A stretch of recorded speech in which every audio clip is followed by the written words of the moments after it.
Assalamualaikum warahmatullahi wabarakatuh. Selamat pagi anak-anakku. Pada pertemuan kali ini Bapak akan menyampaikan materi muatan pelajaran PPKN kelas 6 tema 7 subtema 1 pembelajaran keempat. Pemimpin adalah contoh bagi orang-orang di sekitarnya. Pemimpin yang baik selalu menularkan nilai-nilai kebaikan. Nah, sekarang ya anak-anak, kalian perhatikan dan dengarkan. Ya, Bapak akan membaca sebuah cerita ya, dengan judul Hebatnya Dokter Kami. Ia adalah Dokter Rana, seorang dokter muda yang sederhana dan terampil. Ayahnya adalah mantan kepala desa kami yang telah meninggal dunia. Dokter Rana baru kembali ke desa kami 2 tahun yang lalu, setelah 10 tahun lebih merantau ke ibu kota. Ia memperoleh beasiswa di Fakultas Kedokteran dan setelah lulus ia praktik di Rumah Sakit Umum Kabupaten. Semenjak ia pulang dan praktik di Balai Kesehatan Desa, aku sering mendengar perbincangan warga yang heran atas keputusan Dokter Rana untuk kembali ke desa. Bukankah penghasilan sebagai dokter di kota jauh lebih besar? Kepada ayahku, Dokter Rana bercerita bahwa cita-citanya menjadi dokter dulu muncul karena melihat kesadaran hidup sehat masyarakat desa yang sangat rendah. Sungai dipakai untuk mandi, mencuci, dan membuang hajat, lalu airnya dikonsumsi. Hasil bumi dan peternakan tidak dimanfaatkan untuk membentuk pola makan sehat. Warga lebih suka menjualnya ke kota dan uangnya digunakan untuk membeli makanan instan. Selama praktek di kota, Dokter Rana terbayang terus kondisi desanya. Ia merasa bahwa seharusnya ilmu yang dimilikinya sebagai seorang dokter dapat bermanfaat untuk kampung halamannya sendiri. Jadi Pak Andri, saya ini pulang untuk memenuhi niat saya ketika menerima beasiswa, yaitu mensejahterakan warga desa tempat saya lahir dan dibesarkan, ujar Dokter Rana pada ayahku. Sejak pulang, Dokter Rana memang aktif membina para remaja dan keluarga muda.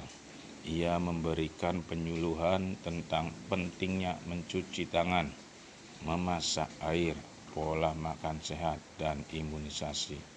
Baginya, generasi muda adalah perantara terbaik untuk menyampaikan misi meningkatkan kesadaran hidup sehat masyarakat desa. Sebagai anak kepala desa, Dokter Rana sering mendengar cerita almarhum ayahnya bahwa banyak warga takut berobat karena tidak mampu membayar. Tak ingin hal ini terjadi, maka diumumkannya bahwa warga dapat membayar jasanya dengan sampah. Iya, sampah. Sampah kering, jenis apa saja yang dapat didaur ulang. Botol plastik, botol kaca, koran bekas, bahkan kemasan bekas diterimanya oleh Dokter Rana. Cara ini membuat warga aktif dan bijak mengelola sampah. Sungguh kreatif dan cerdas cara Pak Dokter mendidik warga. Seperti mendiang ayahnya, Dokter Rana menjadi sosok yang dicintai warga desa. Ia menjadi teladan melalui dedikasi, tanggung jawab, dan kerendahan hatinya dalam menolong warga. Apabila aku besar nanti, aku ingin seperti Dokter Rana. Akan ku kejar cita-citaku untuk menjadi guru dan aku akan kembali untuk membangun kampung halamanku. Nah, demikian tadi bacaan yang telah Bapak sampaikan. Nah, sekarang silakan ya kalian berdiskusi. Nah, lihat dalam tayangan berikut ini ya, ada seorang dokter, guru, kepala sekolah atau pemimpin lainnya memiliki tempat yang berbeda saat bekerja. Namun kepemimpinan mereka sangat penting bagi orang-orang di sekitarnya. Nah, sekarang coba ya, ini ada beberapa pertanyaan. Yang pertama, menurutmu apa yang akan terjadi apabila para pemimpin tersebut tidak memiliki nilai-nilai kepemimpinan yang baik?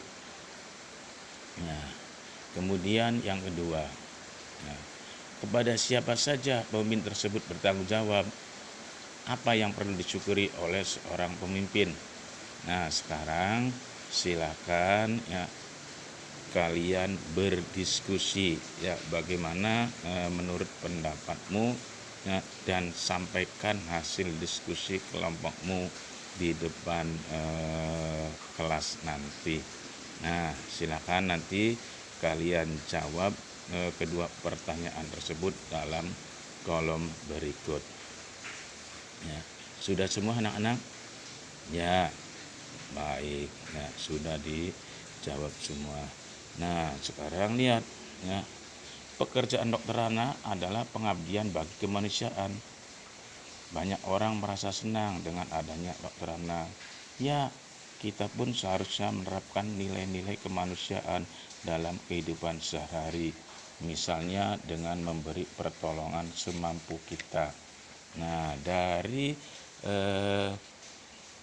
percakapan tadi ya, atau dari bacaan yang tadi Bapak sampaikan di awal ya, ini ada beberapa nilai-nilai yang terkandung ya dalam sila kedua Pancasila, yaitu ya kemanusiaan yang adil dan beradab.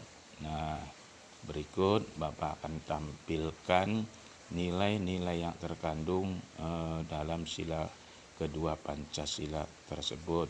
Yang pertama, satu, yaitu mengakui dan memperlakukan manusia sesuai dengan harkat dan martabatnya sebagai makhluk Tuhan yang Maha Esa.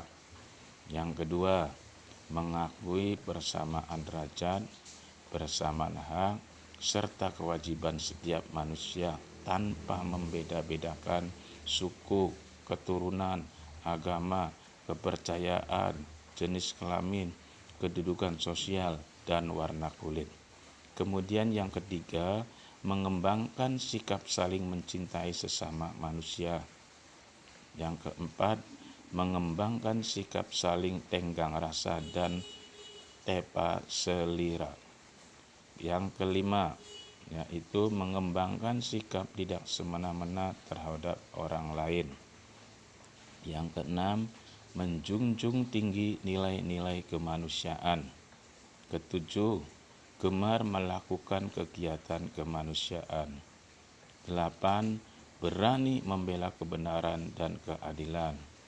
Dan yang kesembilan, mengembangkan sikap saling menghormati dan bekerja sama dengan bangsa lain. Nah, sekarang ya silahkan ya kalian jawab dan tuliskan ya beberapa pertanyaan berikut ini. Yang pertama ya, berikanlah contoh penerapan nilai-nilai kemanusiaan itu dalam kehidupan sehari-hari kamu. Ya, berikan contohnya apa. Kemudian yang kedua, apa pendapatmu mengenai pelaksanaan nilai-nilai kemanusiaan yang ada di lingkungan sekitarmu? Nah, silakan ya. Kemudian kalian presentasikan ya di depan teman-teman dan guru. Ya, silakan nanti kalian kerjakan. Ya. Ya, terima kasih. Ya, demikian ya materi yang Bapak sampaikan. Mudah-mudahan ya dengan penyampaian tadi kalian bisa lebih mengerti dan bisa menerapkan nilai-nilai yang terkandung dalam sila kedua Pancasila dalam kehidupan sehari-hari. Ya, mudah-mudahan ya kalian